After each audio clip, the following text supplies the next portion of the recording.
Hi guys, it's Mr. Kellogg here. I'm gonna be brutally honest, I am exhausted. I have been walking around this room trying my best to get stuff put together for about the past week and a half. And it seems every single day there's something that takes 2 to 3 hours of my time that I wasn't expecting. And so I'm gonna take a little bit of time basically walking around the room, talk about where things are at right now, where things are definitely not at, and hopefully point out some of the ideas that I've had from my first classroom that was the 2 separate bay design to this classroom that's more of an amphitheater design. So we'll go over, talk about a few different things, and I'll just try and point out what worked for me and why I have my classroom the way it is. So let's do a classroom tour. One of the first things that you notice as you walk inside of my classroom is the amount of space that it seems to have in the middle. And I'm purposefully trying to keep the space open so that way I have an area where I can put video games, hopefully in the middle of the classroom for students to be able to explore and play with them, while also having all of my video game systems in an easy to see area so I know what students are playing, making sure they're on task. And honestly, it's really cool having a circular setup that goes around the entire classroom so I can really easily get to all students. And so I'm literally going to start in my left-hand side of the class, start going through everything, and we'll just talk about things as they pop up. So I've got my video game bookshelf here, and I say video game bookshelf, it's really kind of mostly filled with comics, but I'm going to have most of this left side, once I actually get stuff sorted here, be video game systems, and that's going to continue into this bookcase right here. I'm going to have these Nintendo Switch systems all up here on this wall. I just have to have a little bit more time to get those mounted, and the cool thing about this new setup is I have electrical coming down from the ceilings in every single one of these panels, and some networking cables that'll be up here in the top coming down, so that way I've got electricity coming to all of my setups in a very, very easy way for it to pipe into both this screen that currently has my schedules and the big 100-inch screen TV that we were able to get thanks to our Patreon subscribers like you and from DonorsChoose.com. And so we've got that big TV right there, hopefully tons of different consoles in here once we get all of the actual networking set up. I'm just waiting on IT because they're going to help me with some new network switches since we've got a bigger classroom to cover. And so we've got tons of my comics on here. I'm a big believer in comics in the classroom, so that's definitely something I try and make sure I have a lot of since the library has more traditional books. We've got good old Bob. He's currently wearing his Boba Fett helmet, but that's mainly just because he's kind of in the off season now that seniors are gone, but he's typically my punching dummy. We've got his head underneath here that students can typically use to punch when they get angry inside of my classroom. And I'm gonna be honest, guys, he has paid off dividends. I got him at a yard sale for, I think it was $150.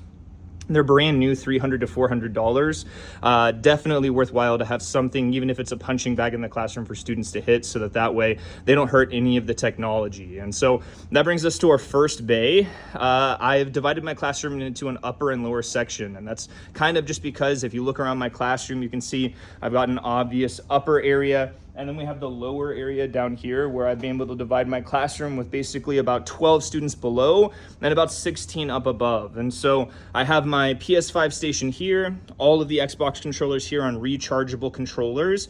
That is necessary. You cannot be relying on batteries with the cost of batteries these days. And so getting rechargeable docking stations like this really helps. And I've got easy systems along all of the back walls for power. And so the cool thing about this new setup that I've got is I have HDMI transmitters on the TVs. And so we have this TV right here connected to this TV that if you go around the classroom is also connected to that TV in the back room and the really, really big TV we have in the far end. And so I can actually have slideshows going for all of my students at once and basically show them what's going on in the classroom regardless of where they're sitting, which I'm a really, really big proponent of.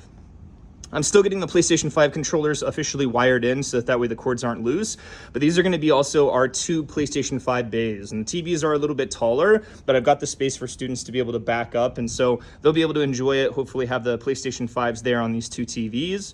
The Mortal Kombat machine I've always had inside of my classroom for extra credit. If a student can beat me in Mortal Kombat, then I'll give them extra credit in an assignment, at least a point just to help them out if they do have the power to do that. And then this is a cool area right here. I'm gonna eventually have both of these Switch 2s up on the wall back here. And as you guys can see back here, it fits very nicely in these small areas. And so instead of having 2 right here, I'll have 1 here and 1 here. And that'll actually open this up so this lower TV area can be older consoles. So I'll have a 360 here, probably an original Xbox here, just to have a little bit of an alternative play area. And that's going to continue over here where I'll also add in maybe a GameCube and some other Nintendo systems, like perhaps a Wii or an old NES, so that students have older things that they can play. As we continue along the line, this is where Xbox systems officially start. And so this is actually Xbox 24 right here. Every Xbox in my classroom has a number and a name, and that's really important in my opinion because you need to have an Xbox gamer tag system that aligns with it. And so for my school, Warrior, GPHS Warrior, Soda Can, our next one, sounds like a silly name, but then GPHS Soda Can. It just makes it very easy so that while we're in class, every student on an Xbox has both a number and a name they can easily identify and be able to talk about their systems, be able to hopefully help each other in multiplayer matches very easily with that. And so as we go down the line, we have tons of these different Xbox systems, some varying TVs just because we've had to fill in some of our TVs in the past and we've had a few of them short out. Back here, we have a mounted setup, and I'm in the process of taking off the backs of these and actually getting them mounted up here. I also have a few Xbox Series S mounts, and this is just to clear off a few tables so that way if I do have students in my junior classes, some students don't do so well around technology. And so if I have a few tables where it's actually a bit further backed up on the wall, a little bit more safe, that's going to make it easier for my students that need that help. We've got over here, this is going to be one of the areas where I'll have a docking station so students can play Nintendo Switches here on the larger TV if they want to. They'll also be able to play a few different Xboxes and other things that I have plugged in, easy to use here. This back wall is a really nice one, mainly because I can put tons of different video game maps on it. And as you can see, I've got our Hades map, the Skyrim map here that I was able to find from Game Banshee. Definitely recommend it. And as I've gone through and played games, having these maps on the wall definitely helps out. And then we've got a simple class logo one I put together just using an old PlayStation wallpaper, just to have something to be able to kind of, broadcast what class this is for everyone else. And so on the back wall, we continue down this top bay.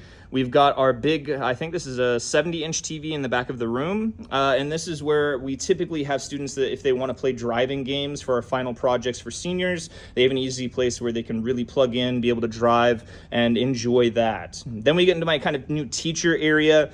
Definitely the messiest part of the room because I'm still in the process of getting all of this taken care of. But I've got a nice whiteboard back here. We've got a nice open area that'll eventually be free of clutter so that way I can have an area to talk to students and hopefully put paperwork. And then tons of our technology for future uses that we've got packed up there in case anything breaks. And then my desk over there. Over here on the bottom row, we've got kind of the same deal where we've got a little bit of storage. The Debbie Downer of this classroom overall with all of the good is the fact that we have no locked cabinets. And so being able to find new storage solutions has been one of those things I've been working on. And that's what this giant area over here is for. So we've got most of our wired controllers here. A really cool thing that we were able to get recently was for our Game Boys, we have this Pelican case. And so inside of this, I'm able to put our class set of Game Boys when I want to go on trips or if I'm doing a summer school class. And it's just kind of a nice place for us to be able to have, protection for that, where in between classes, I've got a place to put them.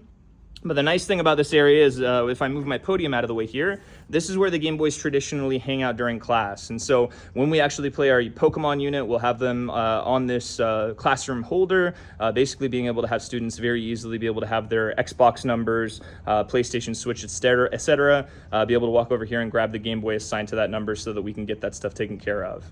Over here on this wall, I'm eventually going to have some of our classroom guitars. You can see some of the holders there on the top. We'll have those kind of up there. And then a recharge station there with some of our cables that we've got down here. I've got this really awesome thing, which is basically like a 50-foot retractable cable. And we'll put it up here in the top so that I can pull that down and be able to use it in this really nice open area, hopefully for VR use. So if students want to be able to use VR, they'll actually be able to use it without being able to hit other students. And have that space. I'm really excited to be able to use this new classroom. Honestly, I'm just kind of still getting used to it, putting down a few final touches on the classroom as we hit the end of this classroom year. But next year is where we'll be able to test this out. So that's where we'll actually be able to hopefully get started getting, all of the kinks worked out, figuring out how the class is going to be working a little bit better in this new room. But this is going to be the start of year 5. So this is going to be kind of a big deal. I personally am really, really excited to get going with it. That's my classroom tour, guys. Hopefully we'll have it in a little bit more of a final state as I get my new room started, fix the stains in the ceiling, etc., and, fix the holes so that way we can actually figure out what's going on in this new year. So I hope you guys are having a good day. Peace.